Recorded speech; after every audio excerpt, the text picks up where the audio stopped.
Alors, bien-aimés dans le Seigneur, bonjour. Je crois, j'ai la ferme assurance que le Seigneur vous garde, que sa grâce abonde dans notre vie au nom de Jésus. Alors, ce matin, je voudrais nous exhorter à lire Isaïe chapitre 59, le verset 1er et le verset 2. Isaïe chapitre 59, verset 1er qui dit ceci. Non, la main de l'Éternel n'est pas trop courte pour nous sauver, ni son oreille trop dure pour nous entendre. Et le verset 2 dit, ce sont vos crimes, vos péchés, vos iniquités, ce que vous faites de mauvais. La Bible dit, ce sont vos crimes qui causent une séparation entre vous et votre Dieu. Ce sont vos péchés qui empêchent Dieu de vous entendre. Ce sont tes péchés qui empêchent Dieu de t'entendre. Dieu n'est pas sourd. Et sa main n'est pas courte pour te sauver de ta situation. Il faut noter qu'il y a des gens qui ont vécu plus que toi. Il y a des gens qui ont vécu des situations plus difficiles que celles que tu traverses actuellement. Et le comble et le malheur aujourd'hui, ce qui fait vraiment pitié, c'est de voir les gens s'éloigner de Christ pour chercher la solution ailleurs. On court derrière le miracle et on laisse le Dieu de miracle. Que le Seigneur ouvre les yeux à quelqu'un maintenant pour qu'il comprenne que le chemin du salut, c'est Jésus-Christ. Amen. La main de l'Éternel n'est pas trop courte pour vous sauver. Vous savez, quand vous êtes dans une situation, quand vous êtes dans un problème, la grande question qu'il faut se poser, c'est pourquoi suis-je dans cette situation? Et c'est d'ailleurs la question que vous vous posez souvent quand les difficultés s'acharnent et s'accumulent dans votre vie. On dit pourquoi moi? On dit pourquoi c'est moi qui dois traverser tout ça en même temps?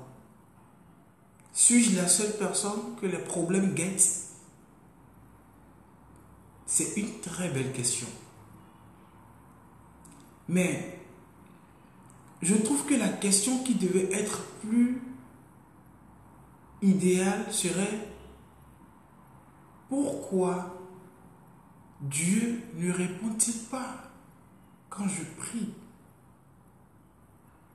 Écoutez, là je parle des gens qui se disent chrétiens. Je parle des personnes qui sont des chrétiens. Je parle aussi des personnes qui se disent chrétiens.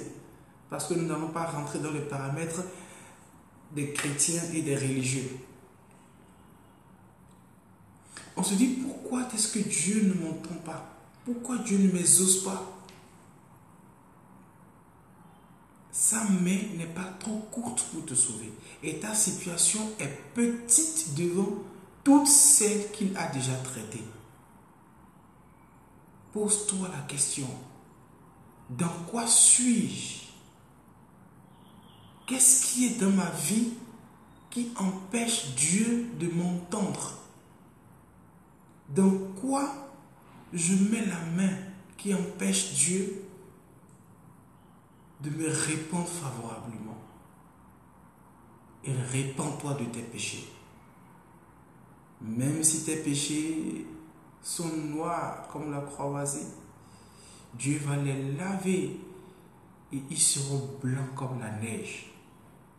C'est sa promesse, c'est ce qu'il a dit. Alors répands-toi de tes péchés.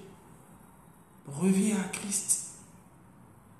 consacre ta vie, mène une vie d'intimité forte avec le Seigneur. Et c'est alors que tu verras sa grâce, sa main dans ta vie. Maintenant, toi qui n'as pas encore donné ta vie à Jésus, nous voyons les païens qui prient aussi. Ceux qui ne connaissent pas Christ, ils prient aussi. Quand ils sont accablés par les difficultés, ils crient. Et Dieu, sauve-moi. Et Dieu, fais-moi ceci, fais-moi ceci. Comment veux-tu qu'un père investisse dans la vie de quelqu'un, d'un fils qu'il ne connaît pas? Comment veux-tu, toi en tant qu'un être humain, comment veux-tu dépenser beaucoup d'énergie, beaucoup d'argent dans la vie de quelqu'un que tu ne connais pas? C'est de ça qu'il est question. Dieu ne te connaît pas. Tu bénéficies d'une grâce universelle.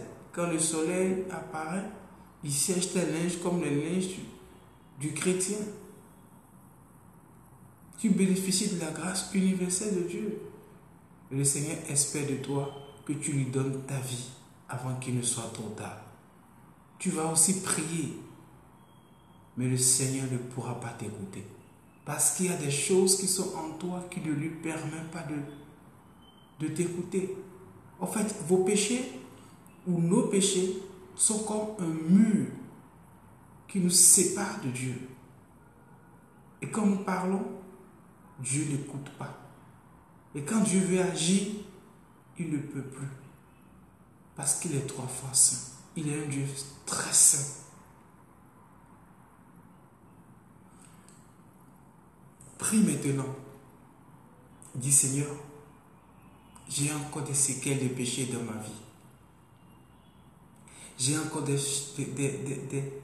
péchés aimés, chouchoutés dans ma vie. Mais je veux les abandonner. Je n'arrive pas à vaincre le péché. Je n'arrive pas à lutter contre le péché. Je n'arrive pas à dire non au péché. Seigneur, viens à mon secours maintenant. Transforme ma vie, donne-moi une vie nouvelle. Accorde-moi la grâce maintenant de mener une vie qui te plaise. Et cela sera ainsi pour toi. Toi qui n'as pas donné ta vie à Jésus, et tu pries, et tu demandes à ce que Dieu t'exauce. La Bible déclare que sa main n'est pas trop courte pour nous sauver. Mais ce sont nos péchés, nos crimes qui nous éloignent de Dieu et l'empêchent de nous écouter. Veux-tu que Dieu t'écoute? Veux-tu avoir la solution à tes problèmes? Veux-tu être écouté? Veux-tu avoir la solution à ton problème? Veux-tu que Dieu traite ton dossier? Donne ta vie à Jésus. C'est la seule condition, la condition sine qua non pour pouvoir avoir satisfaction totale. Aussi bien dans ce siècle que dans les siècles à venir. Agenouille-toi, ferme tes yeux et dis Seigneur, me voici. Je sais que je suis un pécheur et je reconnais que c'est toi qui m'as sauvé. C'est ton sang qui a coulé sur la croix afin que j'aie la vie éternelle. Je te donne ma vie maintenant et je te supplie de venir siéger à jamais. Change-moi, transforme ma vie et donne-moi une vie nouvelle. La Bible déclare que quand tu viens à Christ, les choses anciennes sont passées. Toutes choses sont devenues nouvelles. Seigneur, transforme ma vie et que je devienne une nouvelle personne. À partir d'aujourd'hui, je suis à toi jusqu'à la fin de mes jours.